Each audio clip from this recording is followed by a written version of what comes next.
Alors bonjour à tous et à toutes, merci beaucoup d'être là en présentiel avec nous, merci aussi aux personnes qui sont connectées à distance, je crois qu'il y en a encore quelques-unes qui vont se joindre à nous. Pour l'instant on a Dorian, merci beaucoup. Avec plaisir. Alors on est là aujourd'hui pour cet événement Esprit créatif qui s'intitule Scénario et monde nouveau. Alors peut-être vous avez déjà eu un avant-goût en lisant ce qui est sur le site internet, peut-être vous avez eu quelques échanges avec Christophe déjà. Aujourd'hui, on va en fait partager, c'est surtout ça l'essentiel, c'est de créer ensemble. Créer sur une base qui est déjà existante, qui est le scénario que Christophe Arnoux, donc auteur-réalisateur, a commencé à écrire de ce fameux long métrage qui s'intitule Bel Esprit. Et ensemble, on va travailler sur 2 scènes. C'est pour ça que cet événement va s'articuler autour de 2 créations dirigées. Et on fera une petite pause entre deux pour boire un petit coup, pour discuter, pour échanger. Alors, on va commencer peut-être par des présentations, pour savoir qui est là, qui est parmi nous, qui a répondu présent à cet appel. Je laisse peut-être Christophe, donc, qui est auteur-réalisateur de Bel Esprit, commencer par se présenter, puis après on fera un petit tour de table, et puis on va aussi demander à Dorian de se présenter rapidement. Voilà donc un petit peu qui vous êtes, votre prénom, et puis qu'est-ce qui vous amène aujourd'hui. Christophe. Alors ben voilà quoi, je suis donc Christophe Arnoux, je suis français d'origine comme l'entendent tous les Suisses qui sont présents dans cette salle, installé en Suisse depuis 25 ans.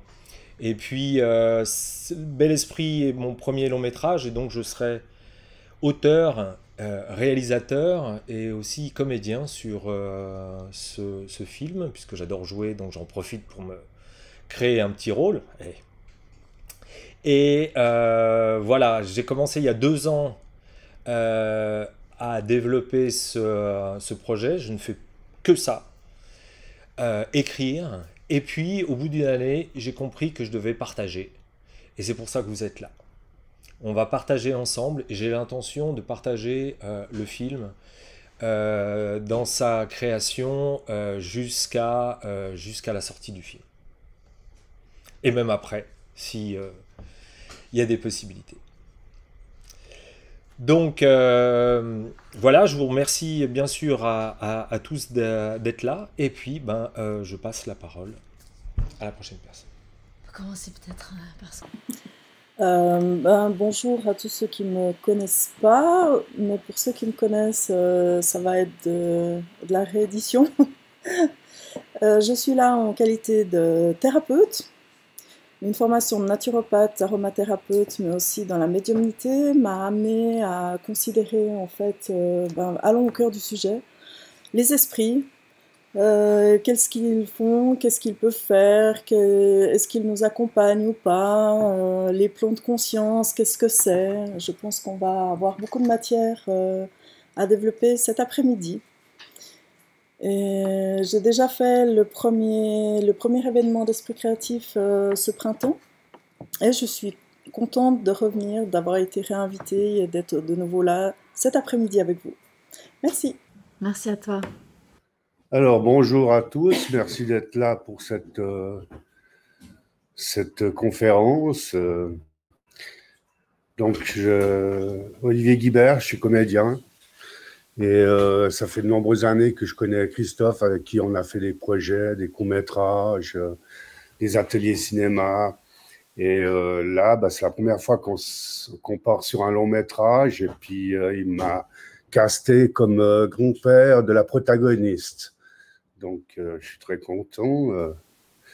Et je me réjouis de cette aventure et de ce partage que l'on va faire tous ensemble aujourd'hui. Voilà. Alors, je m'appelle Nathalie Chassot, alias Viviane Tali pour mon nom de scène, en fait. J'ai plusieurs casquettes, j'ai pas mal de casquettes d'ailleurs, j'essaie de faire condenser. Donc, je suis auteure, en partie compositrice et interprète, donc je fais des concerts avec mes propres chansons. Enfin, je faisais avant le Covid, depuis le Covid, je suis un peu en rate de musicien. Je suis aussi speakerine, où je double des pubs pour la radio, télévision, internet ou pour des sites, enfin pas que des pubs d'ailleurs, ça peut être aussi des commentaires et autres. Et je suis aussi thérapeute en énergétique, thérapie vibratoire, c'est-à-dire j'utilise les sons, vu que c'est un peu mon domaine. J'utilise la voix, j'utilise le bol tibétain, j'utilise le magnétisme et j'ai aussi des fois des informations qui me viennent en fonction des situations. Voilà, j'ai aussi l'occasion de faire du théâtre pendant de nombreuses années et puis aussi devant la caméra pour la TSR et des choses des projets plus petits. Voilà. Merci beaucoup. Dorian, peut-être, on va te passer la parole. Eh bien, je m'appelle Dorian Vallée. J'ai été invité par Christophe. C'est la seule raison pour laquelle je suis là. Il m'a un petit peu parlé du projet. Et mon rôle dans la vie, on va dire, j'ai plein de casquettes aussi, mais la plus globale, c'est celle d'éveilleur de conscience. Donc, l'intention, c'est d'éveiller, c'est d'ouvrir la conscience, c'est de revenir à la présence, au vivant, avec un grand V. Et pour cela, voilà, je fais à la fois des accompagnements individuels, collectifs, j'écris des livres, je fais surtout beaucoup de méditation, de processus guidés. Voilà, ça peut toucher aussi beaucoup à l'énergétique. Et voilà, ravi d'être là avec vous. Merci beaucoup, Dorian. Alors, de ce côté, bonjour, je suis Magali Charbonnier, je suis née à Lausanne et merci de m'accueillir parmi vous. Je connais Olivier depuis l'école primaire, donc c'est lui qui m'a branchée sur le projet. Puis je trouvais intéressant de voir un petit peu comment ça se passe sur tous les plans. J'ai aussi plusieurs casquettes. Je suis maître nageur, danseuse, je fais une formation classique, mais je connais un peu tous les styles. Bon, après, j'ai eu un accident, donc pour la danse, c'est un petit peu râpé, mais bon, je reste connectée. Et puis, je suis intéressée par tout ce qui est quantique, biologie quantique, les mondes parallèles, tous les petits êtres qu'on ne voit pas, ou des choses comme ça, voilà. Puis je connais Dorian, parce qu'il fait partie des animateurs du Canal de l'âme avec Narissa. Et je me dis, je connais cette voix, et c'est là que je l'ai reconnue, puisqu'on échange des conférences. Voilà. Merci à vous de m'avoir écouté. Super, merci.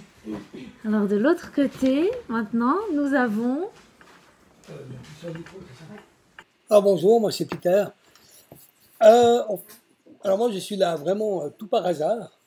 Normalement je ne devrais même pas être là, mais enfin ça s'est fait comme ça. C'est par l'intermédiaire de Nathalie. À part Nathalie et Anne, je connais personne. Et je ne sais pas trop non plus ce qu'on allait faire aujourd'hui. Maintenant pour me présenter en 2 mots, bon, je ne vais pas vous faire un récit de toute ma vie, mais disons que le théâtre m'a toujours intéressé, donc j'ai pu pratiquer le théâtre sur le lieu de mon travail, dans le milieu social, où j'ai eu l'occasion de mettre en place des petites pièces de théâtre avec les résidents. Moi-même, j'ai fait une école de théâtre à Neuchâtel, l'école du Pommier. Et puis voilà, puis je veux dire, je suis un petit peu, comment on va dire, un peu animateur dans ma nature.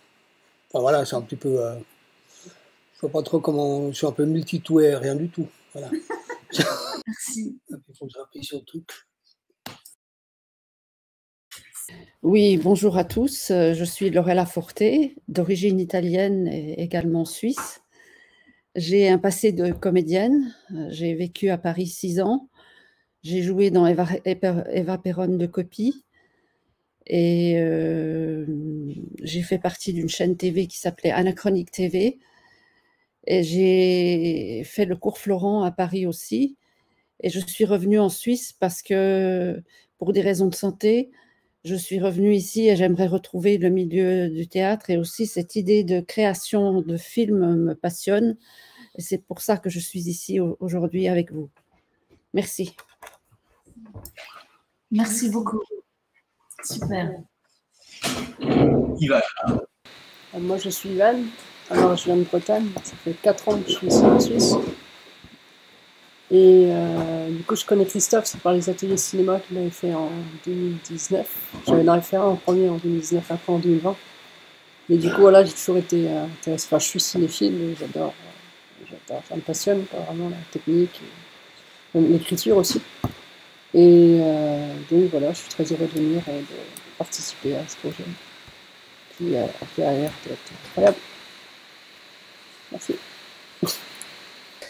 Alors, bonjour à tous, je m'appelle Sylvie, c'est Olivier qui m'a entraînée là dans l'aventure. Je vous remercie, ça me fait plaisir d'être parmi vous. De profession, je suis technicienne dentiste. Toutefois, à côté, j'ai beaucoup joué aux 3 petits tours et aussi chanté 3 petits tours à Morges. Je n'ai pas seulement fait des spectacles, mais beaucoup de stages de toutes sortes. Je suis aussi française d'origine. Et là, j'ai pris une pré-retraite, ce qui fait que maintenant, j'habite Évian, parce qu'une pré-retraite en Suisse, c'était un peu compliqué financièrement. J'ai été là assez surprise parce que plusieurs d'entre vous ont parlé de médiumnité, de monde parallèle, d'anges et autres. Et depuis que je suis à Évian, il y a quelque chose qui s'ouvre en moi par rapport à ça, mais je n'ai pas encore le déclic. Je n'ai pas encore trouvé ma voie. Toutefois, je me suis trouvé une nouvelle passion qui est la peinture. Voilà, et je passe beaucoup de temps maintenant à peindre, parce que j'ai tout mon temps pour moi. Et voilà, et à part ça, c'est vrai qu'Olivier m'a dit « Ah, mais ça serait quand même bien, tu as sûrement un potentiel, viens avec nous, viens dans l'équipe. » Et c'est pour ça que je suis parmi vous aujourd'hui. Voilà, merci. Et on est ravis de t'avoir, Sylvie, merci beaucoup. Merci. On a un petit peu fait le tour de... Oui, on a présenté tout le monde. Oui. De tout le monde. Moi, en 2 mots, du coup, je m'appelle Laura. Je suis aussi dans la musique, à la base.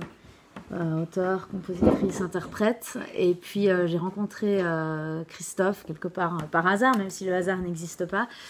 Et puis, voilà, le projet m'a tout de suite plu, en fait, cette notion de création collaborative, où, en fait, chacun apporte aussi une partie de son histoire, une partie de son background, une partie de son expérience aussi.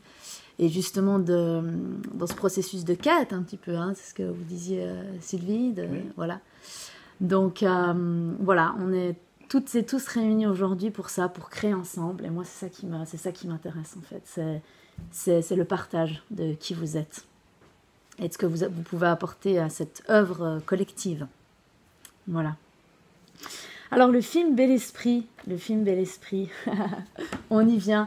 Alors, peut-être que vous avez lu le programme hein, qu'on avait partagé par email, qui est aussi sur le site internet.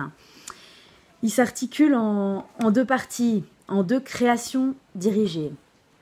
Aujourd'hui, le thème de l'événement, c'est scénario et monde nouveau. On avait fait un premier événement il y a quoi, c'était au mois de mai, avril-mai, qui s'intitulait Les esprits au cinéma. Et aujourd'hui, on est plus axé sur voilà, ce monde nouveau, qu'est-ce qu'on veut construire aussi pour nous, pour la suite, pour notre humanité. Et ça se fait à travers ce scénario, à travers cette base que Christophe a déjà commencé à écrire avec son passé d'auteur-réalisateur. Et donc, cette première création dirigée se passe sur une des scènes de ce scénario, de ce long métrage. Alors moi, ce que je peux vous proposer, c'est peut-être qu'on la lise ensemble déjà. Je vais vous la lire à haute voix.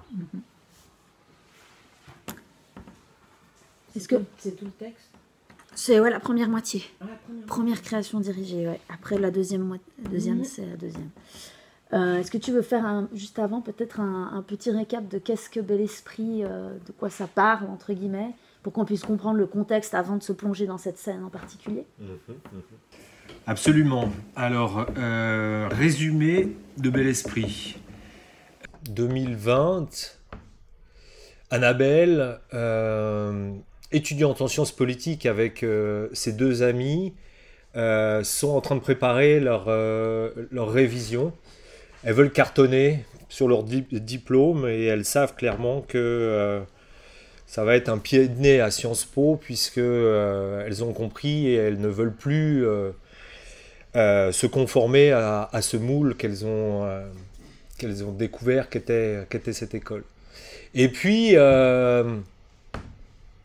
arrive, incident déclencheur, le confinement. Donc ça va être immédiat chez Annabelle, elle va avoir une colère immense qui va naître, incontrôlable. Et là, elle arrive à convaincre ses deux amis qu'il faut agir. Il faut faire quelque chose, il faut changer les choses. Ça ne peut pas aller comme ça la fait trop souffrir et elle sent que c'est vital pour elle. Au même moment, dans le monde des esprits, un esprit guide va donner pour mission à deux esprits animaux de permettre au père d'Annabelle de lui révéler qu'elle a le pouvoir de changer le monde. Mais le petit problème qu'il va y avoir, c'est que Annabelle ne veut plus parler à son père depuis 19 ans parce qu'elle l'estime responsable de la mort de sa mère. Par rapport à la création d'aujourd'hui, il va y avoir un élément scénaristique essentiel qui est ce que l'on appelle l'arc transformationnel. À savoir qu'au début, Annabelle, qui était dans la matière, dans la 3D, dans la matière, le réel, va petit à petit, du fait d'un besoin inconscient et puissant à l'intérieur d'elle, va se transformer pour comprendre que le monde est vibration, que le monde est énergie, qu'il y a plein d'informations autour de nous, qu'elles soient sous des formes d'esprits animaux, de guides et de toutes ces choses-là. Donc voilà. Grosso modo, c'est le résumé du film. Et donc à ce moment-là, au moment de cette scène, qu'est-ce qui se passe en deux mots ? Au moment de cette scène, c'est ce qu'on appelle la déclaration d'objectif. Donc comme je vous l'ai dit, Annabelle convainc ses deux amis que bon, les révisions, pas de problème, de toute façon ils auront leur diplôme. Là maintenant, elles doivent parallèlement trouver le moyen d'agir. C'est ce que l'on appelle une scène de déclaration d'objectif. C'est hyper important parce qu'au début, on découvre Annabelle qui est dans ses révisions, on découvre son grand-père, on découvre parallèlement la vie dans le monde des esprits, la vie du côté du père aussi. Mais là, c'est le moment où Annabelle, qui est le personnage principal, va décider d'avoir l'objectif qui est son objectif principal, à quelque part, qui est de changer le monde. Donc cette déclaration d'objectif, elle est hyper importante. Sauf qu'au début, elle ne sait même pas que son père doit lui révéler qu'elle a le pouvoir de changer le monde, donc elle cherche. Donc cette première création dirigée va être l'occasion pour vous de nous faire plein de propositions pour qu'on puisse ensuite nourrir le film et cette scène au moment où Annabelle et ses amis vont chercher. Ah ouais, on a envie de changer le monde, il faut qu'on fasse quelque chose. Non, mais c'est pas possible, c'est mesures sanitaires, tout ça, mais on fait quoi? Donc elles vont chercher, et puis on va chercher avec elles. Cette première création dirigée, donc sur le thème du monde nouveau, les participants se basent sur les éléments suivants du scénario du film d'anticipation positive Bel Esprit, que vient de vous décrire Christophe.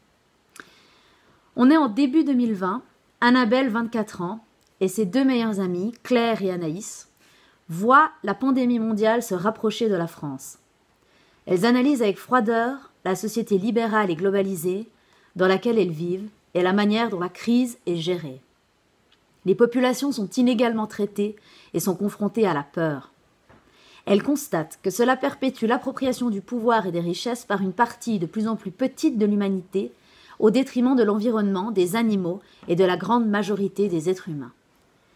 Mais elles s'occuperont de cela plus tard. Leur examen final de master en sciences politiques approche et elles ne vont pas seulement décrocher leur diplôme, mais avoir les meilleures notes de toute l'histoire de Sciences Po.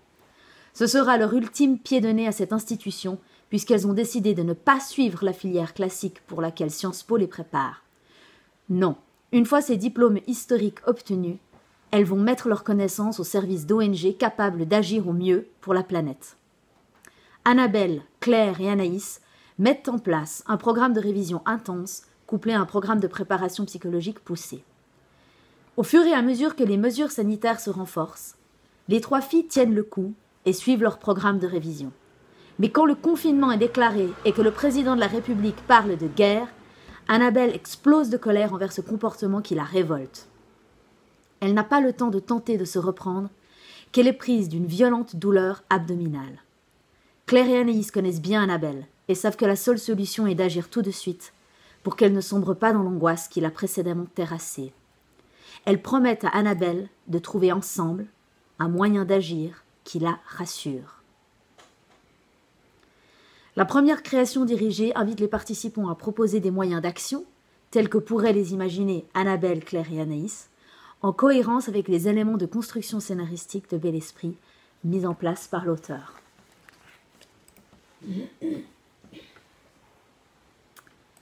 Voilà. Donc on est dans la situation où, en fait, ces 3 filles, comme l'a décrit Christophe, se rendent compte qu'il y a quelque chose qui ne va pas. Il y a une sorte d'intuition, en fait, qui les anime, une sorte de révolte, quelque chose qui les pousse. Elles ne savent pas vers quoi elles vont, elles ne savent pas comment cela va se matérialiser, comment ça va se concrétiser, et qu'est-ce qu'elles pourraient imaginer, mettre en place pour pouvoir amener à des solutions qui iraient vers une humanité plus XY. Voilà, vous donnez les termes que vous souhaitez. Vers quoi est-ce qu'on voudrait tendre? Vers quoi est-ce qu'on pourrait tendre? Et quels seraient les moyens qu'on mettrait en place pour y arriver? Tu me permets de faire juste une petite remarque? Bien sûr. Alors, juste une petite remarque par rapport aux propositions pour cette première création dirigée. Il faut donc vous imaginiez qu'elles n'ont pas encore, ces 3 filles, leur spiritualité, qui est développée, épanouie. Et la réincarnation, les taux vibratoires, 3D, 5D, elles n'ont aucune idée. Donc mettez-vous comme ça dans la peau de jeunes femmes, matérielles, cartésiennes, qui vont imaginer des moyens dans ce monde-là. Pour le reste, ça sera sur la deuxième création dirigée. Alors, juste une question, c'est douleur abdominale, c'est ce qui attaque son émotionnel et c'est pour ça qu'elle a... Ouais. Exactement. D'accord. C'est un symptôme physique qui montre clairement qu'il y a un souci. D'accord, merci, c'est tout. Je recoupe. Ouais, moi, mon idée qui m'était venue par rapport à ce que tu viens de dire, par rapport au fait qu'elles n'ont pas leur spiritualité qui est, assise ou épanouie, voilà, qu'ils n'ont pas encore cette conscience-là. Ce que j'avais vu, c'est des signes. C'est-à-dire qu'on voit tout d'un coup qu'il y a des signes qui les interprètent. Et typiquement, enfin moi c'est ce qui m'est arrivé, et ce qui m'arrive encore, c'est les heures miroirs. Voilà. D'un coup tu regardes l'heure, 11h30, 22h22, enfin voilà, des petits signes comme ça, qui c'est récurrent, ça revient souvent. Alors si c'est une fois tu dis c'est rigolo, mais un truc récurrent comme ça peut être ou un suivi de chiffres, ça peut être des signes qui font que tout d'un coup elles sont interpellées. Alors ça c'est l'exemple qui m'est venu, mais qu'est-ce que ça a provoqué ensuite? En fait, à quel moment est-ce que tu t'es dit ok, il y a un truc, et comment est-ce que tu l'as interprété? Moi, j'avais déjà quand même cette ouverture-là, mais je me suis dit, bon, quand c'est récurrent, ça m'interpelle. Forcément que tu t'es pas forcément, et puis que tu vas pas bien, forcément que ouais, ça t'interpelle, quoi. Ça te parle pas forcément parce que tu comprends pas. Et puis après tu fais quoi? Ben tu vas sur internet puisqu'on a une source de connaissances, puis tu tapes ces chiffres miroirs, puis tout d'un coup tu lis des textes, puis ça correspond exactement à ce que tu es en train de vivre, quoi. Et là tu te dis ouais. Alors la première réaction c'est ouais, bon, le côté terre à terre, hein. Mais quand ça revient, et puis qu'en plus, ce qui se passe dans ta vie et ce que tu lis par rapport à ces heures miroirs correspondent, voilà, c'est un peu ça. J'ai une question, pardonnez-moi. Alors moi j'ai une question, parce que j'ai jamais entendu parler des chiffres miroirs et de la définition, enfin de la symbolique. J'ai jamais entendu parler de ça. Par contre, je continue. Voilà. Moi, ce que j'ai remarqué, c'est les dates, parfois, des dates qui correspondent, je ne sais pas, à des gens de ta famille qui sont décédés, qui étaient très très proches, frères, sœurs, parents, et puis ça revient. Tout à coup, tu lis un truc, ah ben tiens, où il t'arrive quelque chose, ah c'était la date de mon anniversaire, ou de tel, ou voilà. Alors par contre, je ne sais pas comment, qu'est-ce qu'on en fait. Voilà ma question.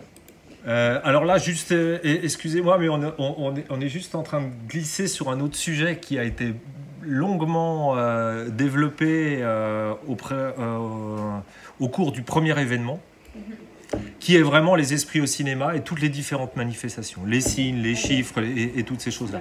Donc excusez-moi, en tant que réalisateur, et je dois vous recadrer. Là, le but, c'est d'essayer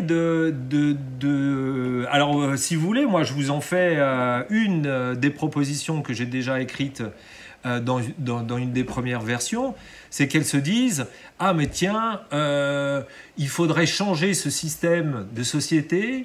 Donc, qu'est-ce qu'on pourrait faire ? On pourrait participer aux gentils virus, qui sont des collectifs de personnes qui s'occupent d'écrire des lois telles qu'elles seraient pour qu'on ait un monde bienveillant et qu'il y ait un équilibre entre les gens, que ce soit au niveau social, économique et tout, etc. Qu'est-ce qu'on pourrait écrire comme loi ? Et ces lois, on les prépare, on les écrit entre nous, et ensuite, au moment où c'est le moment où elles arrivent, ils pensent un peu que aussi les choses arrivent quand elles doivent arriver, et bien ces lois, elles sont déjà là, elles sont déjà prêtes, tous ces concepts sont déjà en place, et on évite qu'il y ait des longues discussions, des choses comme ça.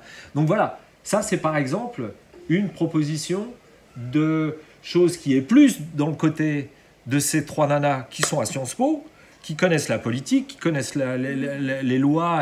Terre à terre, quoi. Voilà, elles sont terre à terre. Là, on est dans le terre à terre.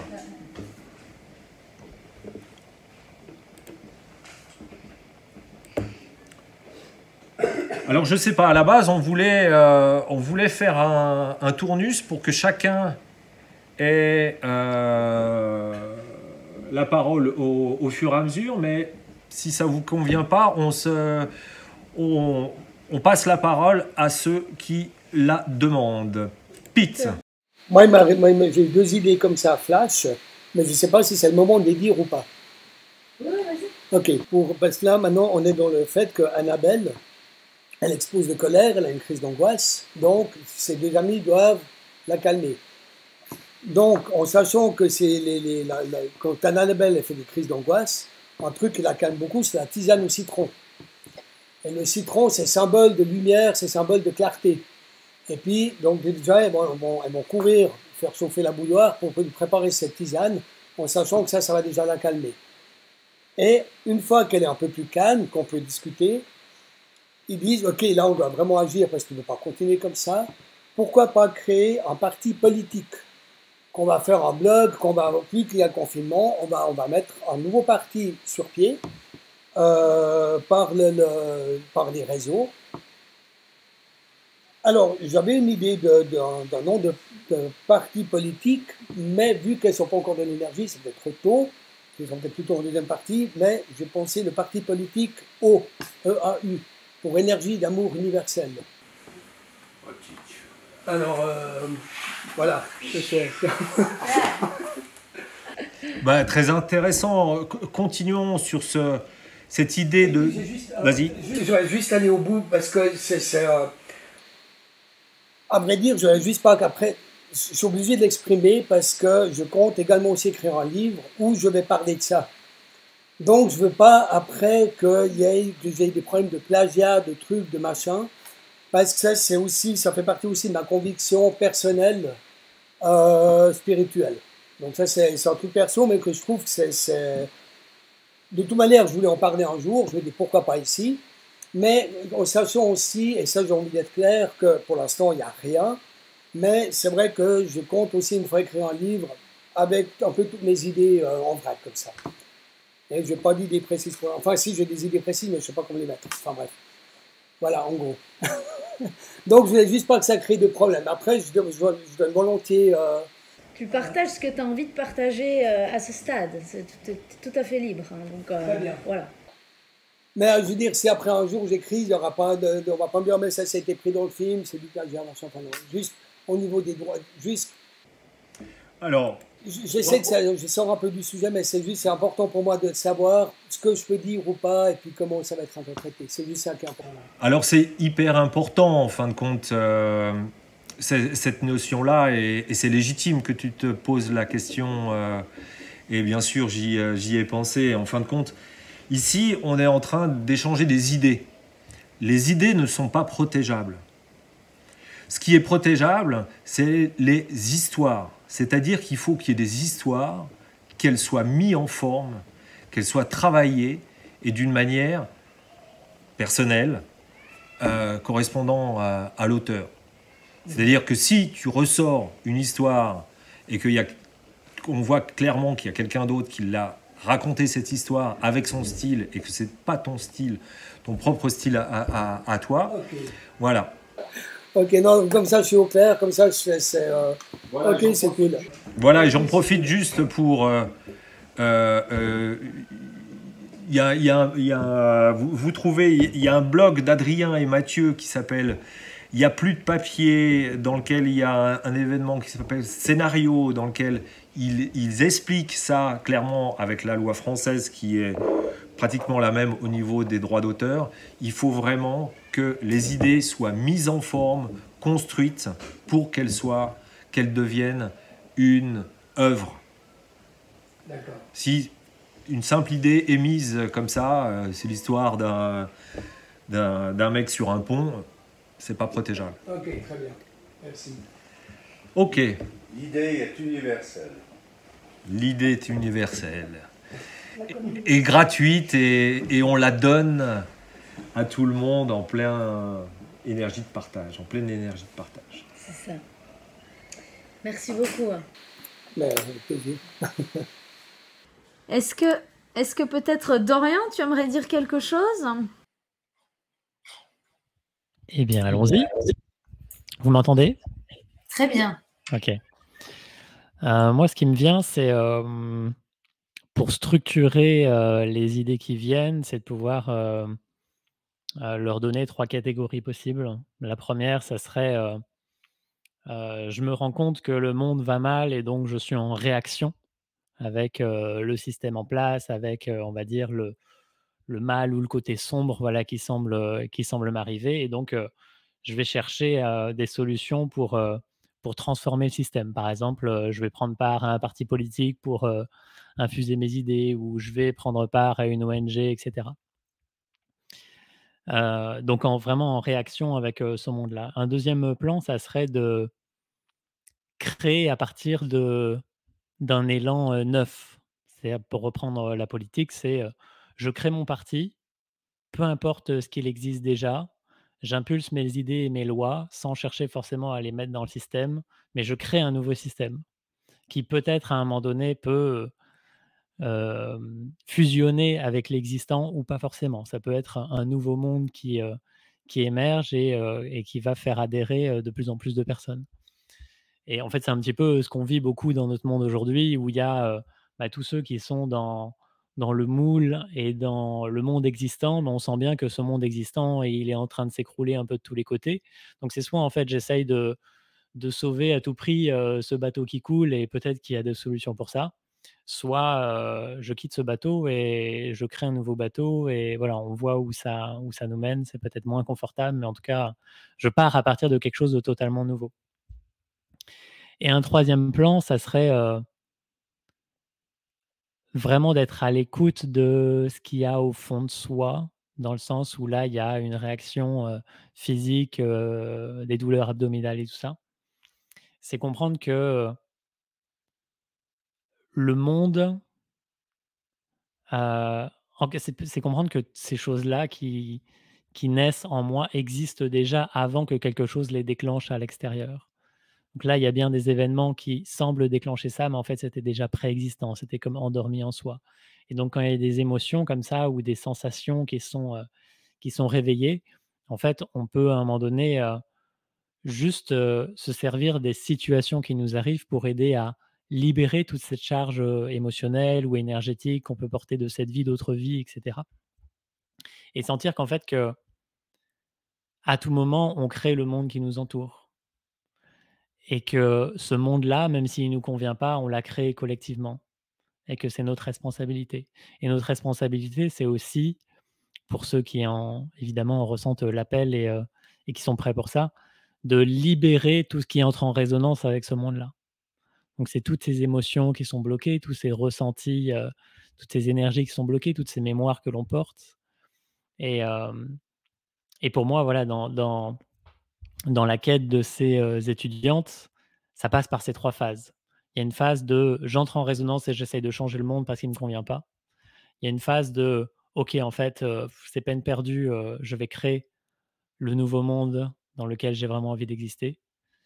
Et phase numéro 3 ou en parallèle des 2 autres, c'est OK, je libère tout ce qu'il y a à libérer en moi afin que, à la fois, le monde existant ne m'atteigne plus, parce que c'est bien ça, s'il m'atteint, c'est bien parce qu'il y a une résonance qui se fait avec ce que je porte. Et en même temps, de pouvoir créer à partir d'un espace neuf, le plus pur possible, qui n'est pas teinté de toutes les mémoires et toutes les blessures que je porte. Donc voilà, je pense que c'est important qu'il y ait ces 3 phases qui peuvent être mélangées aussi dans le scénario, mais sentir qu'il y a vraiment, 3 espaces dans lesquels, on peut œuvrer. J'aime beaucoup cette notion-là, et c'est ce qu'on appelle une ironie diffuse. C'est-à-dire que, comme je vous l'ai dit, ces personnages, ils ont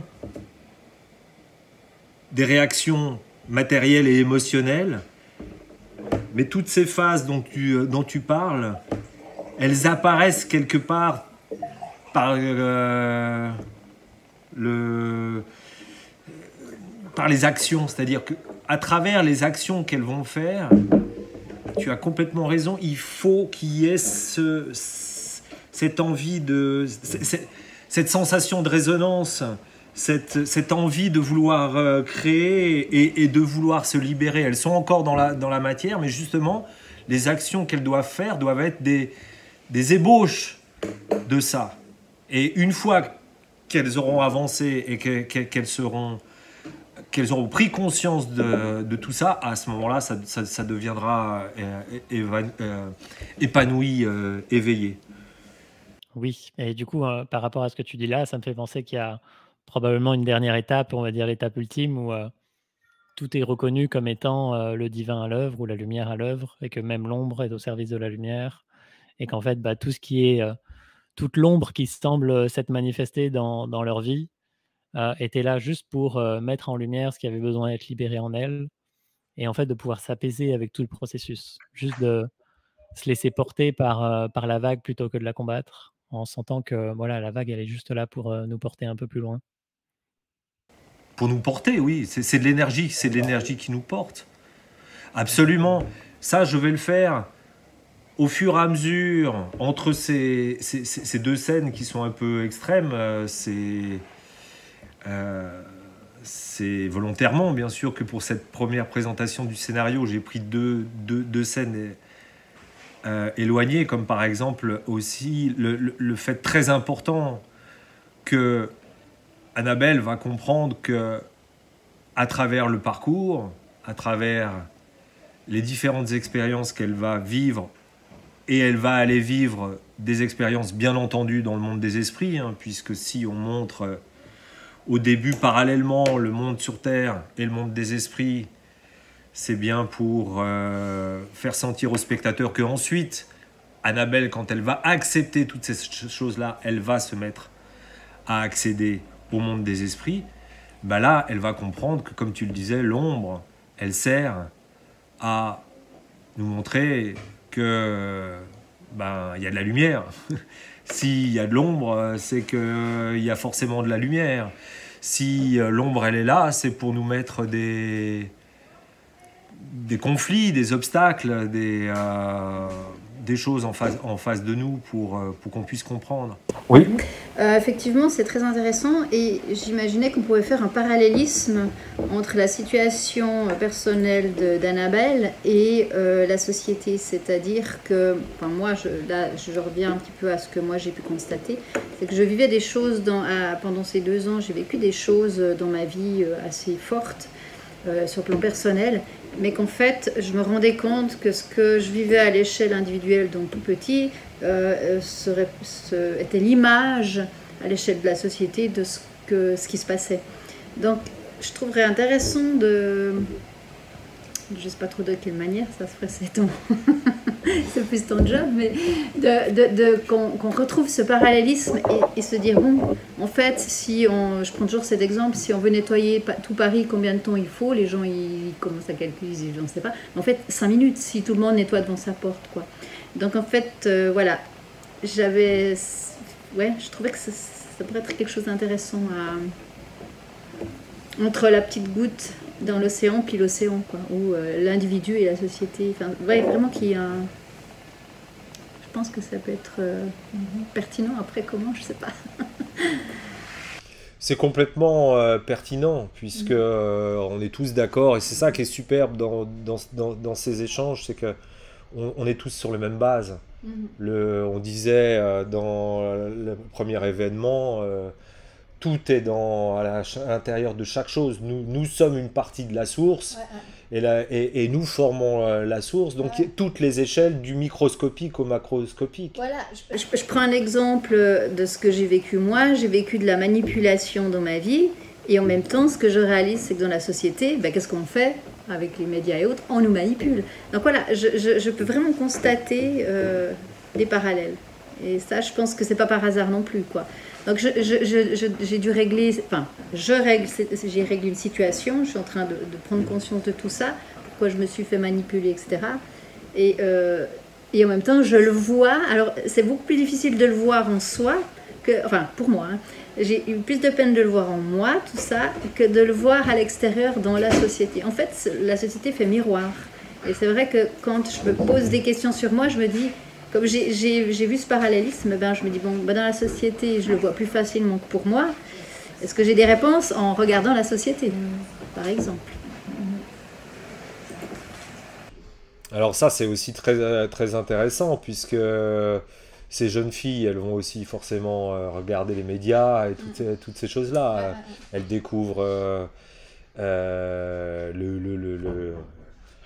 l'état de guerre déclaré par le président français. C'est quand même juste le summum. Oui, et puis on utilise la culpabilité, on utilise la peur.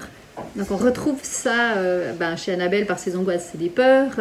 Peut-être qu'il y a même aussi une part de culpabilité, sûrement, puisque... Ah bah oui, il y a la culpabilité, oui, puisque... On en a parlé, Anne l'a très bien soulevé, dans le premier événement. Annabelle reproche à son père de l'avoir abandonnée, mais elle refuse de lui parler. Donc elle l'abandonne elle-même. Donc on retrouve les mêmes émotions... on retrouve aussi les mêmes émotions entre ce qu'elle vit par rapport à sa situation personnelle et puis ce que les médias veulent encore accentuer. Donc c'est soit casser ça chez soi pour plus le subir, déjà pour soi dans sa vie privée, mais aussi par rapport à la société. Mais ça c'est intéressant, puisque elle, en tant qu'étudiante en Sciences Po, au courant des médias et tout, etc., elle pourrait justement chercher des moyens d'agir qui sera à travers les médias. Ouais, après, elle pourrait s'intéresser, par exemple, ça me vient maintenant à l'idée, à l'ingénierie sociale. Comment on manipule, et ça c'est toute une science, puisqu'elle est justement dans les recherches, elle cherche à comprendre ce qui se passe. Et ça, c'est une science très précise qui a été utilisée déjà pendant la Deuxième Guerre mondiale, quoi. Et qu'on reprend, qui est utilisée dans les pubs, qui est utilisée en politique. J'en parle parce qu'à travers ma formation d'hypnose, c'est des choses que j'ai apprises, quoi. Et c'est ce qui est utilisé vraiment pour manipuler un individu ou des masses d'individus. Oui, tout à fait, merci beaucoup. Est-ce qu'il y a quelqu'un d'autre autour de la table qui aimerait rebondir ou apporter une autre réflexion? Voilà, oui, je trouve que Nathalie a tout à fait bien expliqué la situation en fait de l'humanité complète de manière holistique ou mondiale et on est tous manipulés de quelque chose de voilà, ça c'est très intéressant par rapport à ça. Et comment on agit? Et comment on agit? Comment on agit? Qu'est-ce qu'on peut faire? Alors, qu'est-ce qu'on peut faire? Alors, l'idée aussi de, moi je ne sais pas les noms, mais du parti politique, puisqu'elles sont en Sciences Po. Elles sont en Sciences Po. Donc, ça serait presque logique de monter un peu au créneau Et comme ce sont des jeunes femmes modernes et tout ça, eh bien, voilà, de mettre en route quelque chose de nouveau, quoi. Elle pourrait, avant de directement arriver au parti politique, on peut peut-être y aller par étapes, peut-être qu'elle commence par un blog, déjà voir si ça prend, si leurs idées prennent. Après le blog, s'il y a tant de vues, après, il y aura de toute manière des gens qui vont réagir face à ça. Et puis, une fois qu'il y a vraiment tant de personnes, tant de milliers de personnes qui vont regarder leur blog, elles vont peut-être lancer une phrase du genre si on ouvre un parti politique, est-ce que vous nous suivez? Et en fonction des réponses, oui, on vous suit, machin. Et puis ça peut monter crescendo aussi. C'est pas obligé de partir directement du parti politique. On peut monter. Après, tout ça, ça dépend de combien de temps dure le film aussi. Hein, après, mais je veux dire, on peut aussi mettre un peu de suspense là-dedans et puis commencer petit, voire même qu'au début, peut-être c'est même un flop. Et qu'au début, elles vont se faire ramasser parce que tout le monde a peur de la pandémie, mais puis c'est ces gens, et c'est des complotistes, machin et tout. Et puis, d'un coup, ça va prendre. C'est aussi une idée. C'est pas obligé de marcher tout de suite.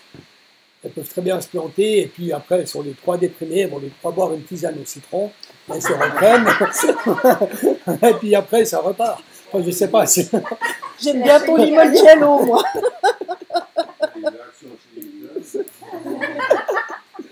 Non, mais c'est une petite idée comme, mais c'est pour mettre un peu. Quand je lis le scénario comme ça, c'est. Après, bon, ça c'est aussi ma façon de voir, mais je trouve un petit peu de légèreté. Ça donne aussi un truc un peu, voilà, une petite touche un peu légère, comme ça détourne finalement le faire. Si c'est trop flambant, je me dis, ouais, alors, évidemment, là on va parler des problématiques qui sont plus qu'importantes, mais si on met des petites touches un peu légères, enfin, ça c'est mon idée, après, voilà. Mais Ou bien, moi je ferais carrément une parodie en pièce de théâtre, puisque c'est une grande mascarade, on nous ment, on nous manipule, de créer, je sais pas, dans un groupe, et puis faire ça dans la rue. Ah ouais, sympa ça. Vraiment la mascarade avec les masques, avec tout c'est vraiment. Au début du confinement, c'est pas possible puisqu'on est vraiment confiné et que les gens n'ont même pas le droit de sortir. Donc ça pourrait être dans un deuxième temps éventuellement. Parce que sinon, elles vont se faire. Bon, autrement, alors, on les envoie en prison. Et puis là, ils peuvent faire un truc même en prison. Enfin, oui, voilà, ouais. Ça peut être aussi. Ou elle pourrait le faire sur le web. Elle pourrait le faire sur la toile. TikTok, ben, une espèce de parodie, d'une mascarade de politique. Avec tous les marionnettes que sont les hommes politiques à cette société. On est plein de marionnettes qui nous mentent depuis qu'on est enfant. On est formaté depuis l'enfance. C'est une bonne idée, ça. Oui, alors justement, je trouve que c'est une excellente idée. Et puis, bon, alors on a été confinés, d'accord, mais on a été masqués. Donc on pourrait peut-être aussi jouer avec les masques. Je préfère le carnaval de Venise. Un peu comédia dell'arte ou je sais pas. Oui, comédia dell'arte. Voilà, comédia dell'arte. Pour dire tout haut, puis, en étant masqué. De faire ça avec... Voire même des trucs avec des bouffons. des bouffons, comédiens, on peut même faire un mix, hein, je veux dire, après on peut tout mélanger, mais ouais. Quelqu'un qui filme et puis après vous balancez ça sur YouTube et puis Exactement, elle pourrait faire un... Vous mettez un slogan. C'est une bonne idée ça. Oui, mais en fait, dans le cadre de la deuxième partie, on parle des schémas mis en place par la minorité dominante. Et dans la première partie, Pete parle du blog créé par les jeunes filles. Et on pourrait créer un espèce de conflit de action-réaction par rapport à ce qui est dit dans le blog. Et que le schéma mis en place par la minorité dominante figure dans un journal qui s'appelle Esprit contrarié. Pour créer un espèce d'action-réaction. Donc ça serait en fin de compte un blog, puisqu'elles sont jeunes et qu'elles utilisent les réseaux sociaux. Il y aurait dessus des vidéos, des happenings, des choses comme ça. Peut-être qu'elles peuvent faire un événement un peu sauvage en disant on se masque ou on fait quelque chose pour... C'est chouette ça comme idée. Et puis tu disais, essayer de former avec ça un espèce de rassemblement sous forme d'un nouveau type de parti. Puis une répression, la répression, elles vont finir en prison, puis la répression, ben là, elle fait quelque chose de... Bon, après, moi j'ai parlé de la prison, je travaille dans le milieu carcéral, mais après, je veux dire, on peut imaginer plein de choses à partir de là. Je veux dire, ça c'était une déviation possible, mais ça peut très bien aussi...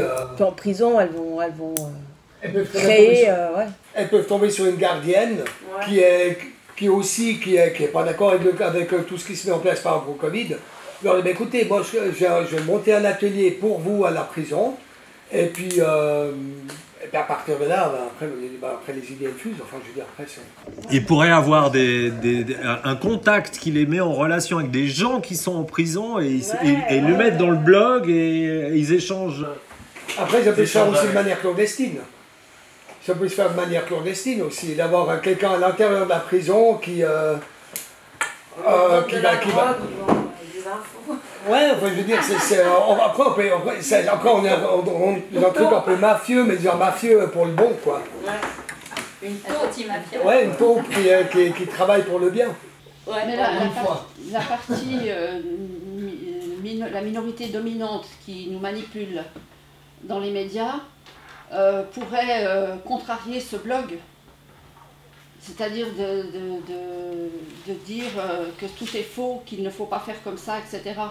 Et c'est un aller-retour sans cesse entre cette minorité et l'autre minorité qui défend la planète. Oui, bien sûr, il y aurait des réactions complotistes, etc.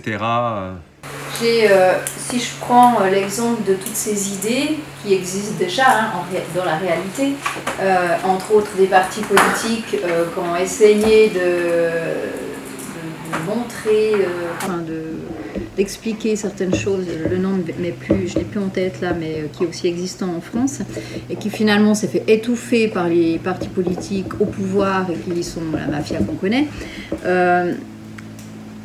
Ce que je constate, un truc qui fonctionne bien, qui est aussi existant en France et qui se développe dans toute la partie francophone, c'est que c'est une personne, elle a mis en place ce qu'elle a appelé Alliance humaine. Après, on l'appelle comme on veut, on peut l'appeler O, peu importe.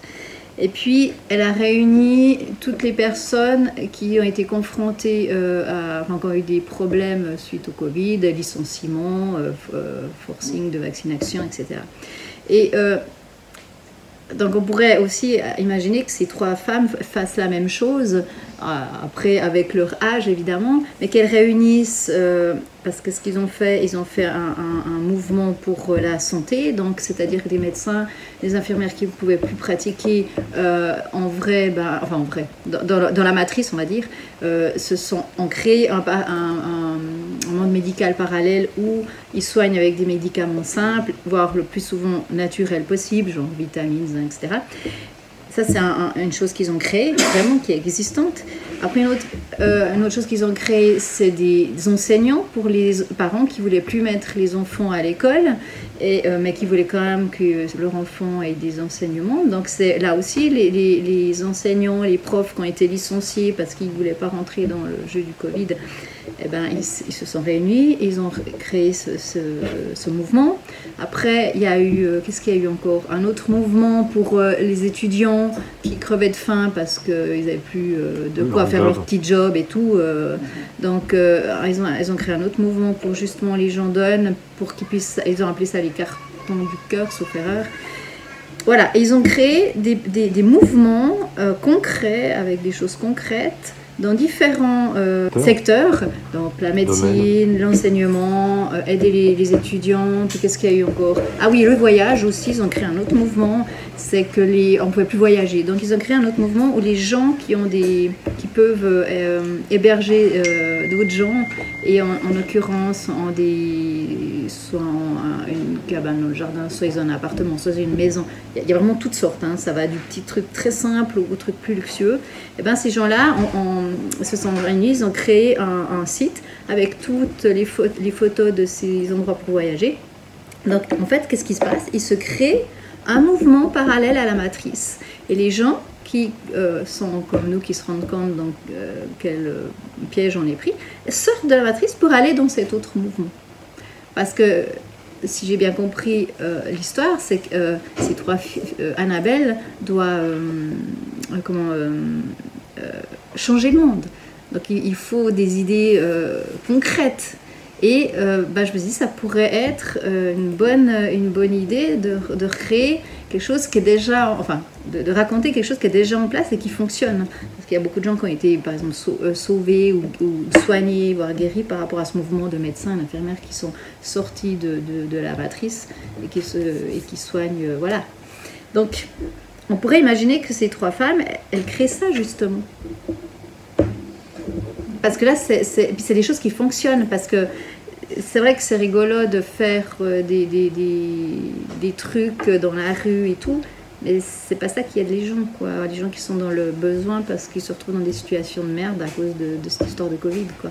Donc, de s'inspirer de choses qui sont déjà existantes et qui fonctionnent bien, et ça, c'est un truc qui a démarré il y a 2 ans et qui prend de plus en plus d'ampleur parce que les gens se greffent à ça.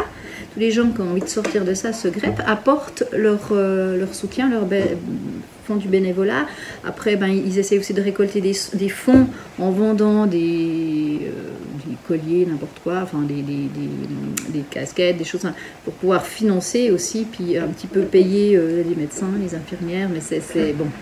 Mais en fait, ils essayent vraiment de recréer une société parallèle qui sort de la matrice, quoi, avec cet état d'esprit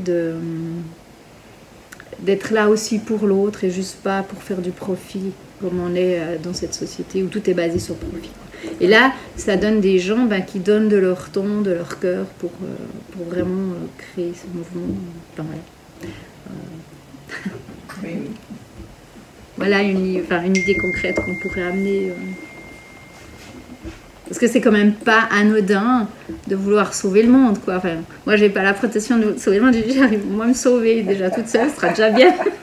Donc voilà, mais en même temps, ce qui moi m'a beaucoup pesé, c'est ce manque de contact, parce qu'on nous a isolés, et c'est le but, hein. Le but, c'est de nous isoler pour nous affaiblir. Et là, c'est de recréer l'inverse, c'est-à-dire une fois qu'on a mis un gros coup de pied dans la fourmilière, puis que les fourmis, elles sont dispersées toutes seules dans le coin, c'est qu'elles se rassemblent. Il faut réussir à réunir tous les mouvements. Oui, tout ce dont on a besoin dans cette société, parce qu'on a besoin d'autres, hein, on est des... Oui, tout ce dont on a besoin. On n'est pas... on fonctionne pas individuellement, on a besoin de chacun. Je veux dire, c'est pour ça que la société existe. On n'est pas... il y a quelques individus qui vivent tout seuls dans leur grotte, mais c'est pas... Voilà. La majorité des gens ont besoin de chacun, on a besoin de chacun, quoi. Même la solitude, que je connais aussi très bien, c'est lourd, quoi. Donc on a besoin des uns des autres. Mais malheureusement, tout ça a été faussé par le pognon, par le profit. Donc je pense que c'est bien plus riche de pouvoir apporter, puis d'avoir des contacts. Enfin, c'est aussi ce que le Covid a révélé, en tout cas pour moi, hein. et c'est ce qu'a révélé, je pense, chez beaucoup de monde, c'est de pouvoir chacun apporter ses atouts, parce qu'on en a tous, et c'est complémentaire. Et c'est justement, on a besoin dans le médical, on a besoin pour la nourriture, on a tous besoin d'un boulanger, enfin, d'un jardinier, et c'est de sortir de... Ouais, l'idée, ce serait de ce qui est en train de se passer réellement dans la réalité en France, où ces gens-là sont en communication. Alors, ils utilisent Internet pour communiquer, parce qu'ils communiquent avec la Belgique, ils communiquent avec la Suisse, ils communiquent aussi avec le Canada, enfin voilà.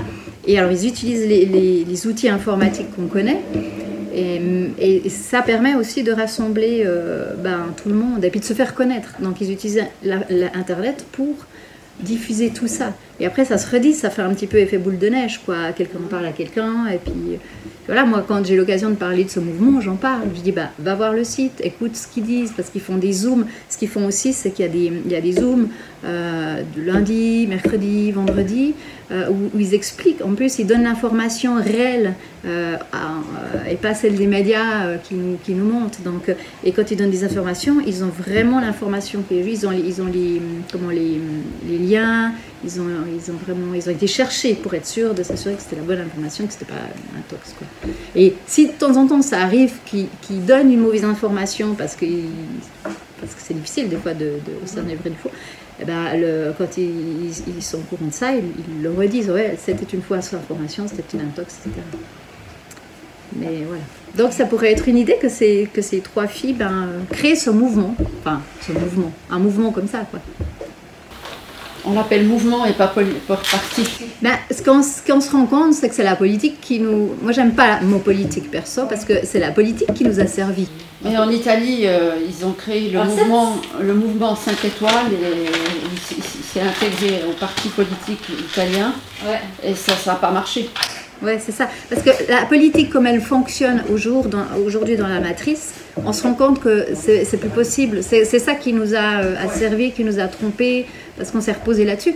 Et puis, qu'est-ce qui va se passer? C'est pour créer un autre parti politique, pour que la matrice s'infiltre là-dedans. On va retomber dans les mêmes, dans les mêmes schémas. Donc, je ne pense pas que la politique, comme on le conçoit aujourd'hui, ou comme elle est aujourd'hui, ce soit un truc d'avenir, quoi. Et je pense qu'il faut casser ça, justement. Et puis revenir, justement, au local. Il faut aller à l'ENA. Ah, ouais. Il faut revenir au local, au petit, ou comme ça fonctionnait il y a 200 ans, quoi. Par exemple, enfin, tout est possible, imaginable. Après... Juste par rapport au parti politique, je pense qu'un parti politique, ça peut aussi être, justement, sur une toute nouvelle base. Quand on parle de parti politique, je pense que quelque part, ça va rassurer le monde. On dit, c'est quand même un parti politique, donc c'est quelque chose de sérieux. Même qu'on sait que tous les 99% des partis politiques, c'est pourri et c'est corrompu, mais le fait de dire que c'est un parti politique, ça rassure quand même. À mon avis. Hein. Je peux rebondir. Attends, je vais juste au bout de l'idée, puis après oui. Ah ouais. Et puis, par contre, avec un parti politique, au lieu de parler de pouvoir politique, on va parler de devoir politique. Quel est votre devoir en tant que politicien envers la population? Ce n'est pas le pouvoir que vous avez envers eux ou sur eux, c'est le devoir que vous avez envers eux. Et là, ça change un peu la donne. Excuse-moi, je peux rebondir là-dessus? Ah oui, bien sûr. Ouais. Je suis pas d'accord avec toi. Tout simplement parce qu'en fait, qu'est-ce qui s'est passé? En tant qu'individu, on s'est reposé sur la politique, puis c'est pour ça qu'on en est là aujourd'hui. Parce que du coup, moi je fais aussi le parallèle entre la politique et une famille, et des enfants. Les enfants se reposent sur l'autorité, qui sont les parents. Et là, c'est exactement ce qui s'est passé au niveau de la société. En tant qu'individu, on s'est reposé sur l'autorité, qui sont la politique, Berne, etc., tout ce qui est mis en place. Et du coup, on a perdu notre souveraineté. Parce que c'est ces gens-là qui nous disent comment on doit vivre, qu'est-ce qu'on doit faire. On a des devoirs, on a toujours des devoirs de payer, de travailler, puis voilà où on en arrive. Donc, c'est pour ça que je dis, la politique... alors certes, quand on s'implique dans une société, c'est quelque part un acte politique, je l'entends bien, Mais je pense qu'il faut casser justement ce phénomène de se reposer sur des partis politiques. On leur donne les responsabilités qu'on ne veut pas prendre, et c'est là le problème. Les responsabilités qu'on ne veut pas prendre pour soi, là je refais le parallélisme au niveau individuel, les responsabilités qu'on ne prend pas en tant que soi, en tant que souverain, ou les choses qu'on ne veut pas voir pour des raisons X, Y, on va être confronté dans la vie après à des schématiques où on va se la prendre dans le nez. Et c'est exactement ce que je veux. Je ne sais pas si vous me suivez, si je suis claire. Tu m'excuses juste, on essaie de revenir vraiment à des propositions, parce que je suis hyper d'accord avec toi, voilà, c'est important. Mais comment enfin, moi je le prends comme des éléments qu'on peut remettre ensuite dans le scénario. Juste 30 secondes pour terminer. Mon idée, c'était justement de prendre quelque chose qui est en train de se mettre en place, qui existe déjà, ce que j'ai cité avant. Oui, absolument. Oui, c'est très court. Juste par rapport à l'isolement. Alors, l'isolement, la solitude, tout ça, c'est compliqué. Ça a été compliqué pour tout le monde. Alors, les familles ont vécu ça peut-être différemment. Moi, je ne sais pas, je l'ai vécu très seul, en plein aménagement en France, à Évian, en janvier 21, où je connaissais personne, où je me suis retrouvée très seule. Mais quelque part, peut-être que c'est une étape qui m'a fait avancer aussi. Alors, pas besoin d'en faire des pataquès, mais c'est quelque chose qui peut aussi, voilà, et mener à l'angoisse. Et parfois, peut-être qu'il faut passer par des moments forts d'angoisse pour trouver le moyen de se sortir de ça. Voilà. Sans en arriver à la panique totale et se suicider, et faire des gestes, voilà. J'ai traversé la même chose. Hein. Mais c'est quand même dans ces moments-là que quelque chose mentalement se développe. Ouais. C'est tout. Absolument. Je confirme et je rebondis sur le fait que ces événements, dans un scénario, dans un film, ça s'appelle les conflits. Un conflit, ça peut être simplement le fait qu'on ne puisse pas dire quelque chose, c'est déjà un conflit. Mais quand on a un événement, c'est pour ça que, bien entendu, j'ai utilisé le confinement comme événement déclencheur, puisque c'est de l'énergie qui arrive comme ça et qui fait sortir des choses de l'inconscient et qui fait que tout d'un coup, on se dit « Ah, il faut qu'on fasse... » Moi, je les ferais bien rêver. Pardon ? Je les ferais bien rêver, là, les Annabelle. Ah, ça, crois-moi, les rêves sont bien présents. Ah, vous avez déjà fait ? Je ferais bien parler le virus. Bon, je lui donnerai la parole, le virus. Pourquoi il est venu là il y a une raison. Pourquoi il est venu là La couronne, la souveraineté. Et si... Le virus, il est venu là pour ouvrir les La Genèse. Bah, excusez-moi, mais il est 15h24. Il faut qu'on puisse aménager une dernière petite intervention de Nathalie. Ce qui me vient à l'esprit par rapport à ce que tu viens de dire, en fait, l'être humain, enfin, depuis qu'il existe, on serait peut-être, ça c'est une idée aussi, on serait peut-être entrer dans une espèce de, avec le Covid, dans l'adolescence. Genre, je refais mon fameux parallèle. On était sous le joug du gouvernement de l'autorité, le gouvernement qui représentait l'autorité. Et qu'est-ce qui se passe? Ça, c'est chez un enfant. Puis qu'est-ce qui se passe à un moment donné quand l'enfant grandit? Quand l'enfant grandit, j'insiste sur le mot grandir, eh ben, il rentre dans l'adolescence. Puis à l'adolescence, mais il commence à prendre conscience et à se rebeller contre l'autorité. Est-ce que la société, on n'est pas maintenant, avec le Covid, dans cette phase d'adolescence où on prend conscience que... Bah, l'humanité, elle est, comme tu dis, dans l'adolescence. Voilà. On a fini l'enfance, on a fait tout, on a tout essayé. Il a quel âge, le virus? Le virus? Oui, il a des milliards d'années. Il a des milliards d'années. Il a toujours existé, les virus. On est fait de virus. Ils sont là bien avant nous. On a déjà 2 kilos de bactéries dans le ventre. Si on n'avait pas ça, on serait mort. Donc, À la fois, il a des origines très très anciennes et à la fois, il est tout récent, puisque à chaque fois, il varie. Mais c'est comme le. Il s'adapte à nous, puisqu'on n'est plus des enfants. Absolument. Moi, je suis complètement d'accord avec toi, Nathalie. On sort de l'enfance et on va commencer à dire aux méchants garçons dans la cour, arrêtez de tirer les cheveux des filles et puis de nous faire croire qu'on est bien quand on est en train de se la jouer avec des talons comme ça. Et on va passer dans une ère où on va dire, bon ben ok, on s'organise comment dans la cour là maintenant? On n'est plus des enfants et maintenant on veut... Mais je pense que la rébellion, elle a déjà eu lieu. C'était déjà toutes les réactions contre l'esclavage. Le virus, il arrive pour ça aussi. Il arrive pour qu'on se rebelle. La guerre en Ukraine, elle arrive pour ça après, pour qu'on se rebelle. Attends, ils nous refoutent une guerre derrière. Diviser pour mieux régner, quoi. Et petit à petit, la Première Guerre mondiale, elle est arrivée aussi comme ça, même si on sait qu'elle est organisée par le Deep State, par l'État profond. Pour pas dire la mafia khazare. Moi, j'ai mis une phrase dans ce sens-là. C'est toute cette évolution, et je pense que on a presque déjà passé peut-être l'adolescence. En tout cas, le moment où on va commencer, on est jeune adulte et on veut prendre notre autonomie. Parce que la rébellion, on l'a déjà eue, et elle sert à ça. Nous avons choisi les réincarnations qui nous permettent d'être dans ces moments-là, pour vivre ça, pour que nos énergies s'élèvent et puissent emmagasiner tout ça. Et si on est tous là, à cette époque-là, alors qu'on est dans le passage des poissons au Verseau, qu'on est dans à l'aube des 3 jours d'obscurité, ben, c'est pas pour rien. Donc, je vous propose que ce soit le mot de la fin de cette première action dirigée, pour qu'on fasse une petite pause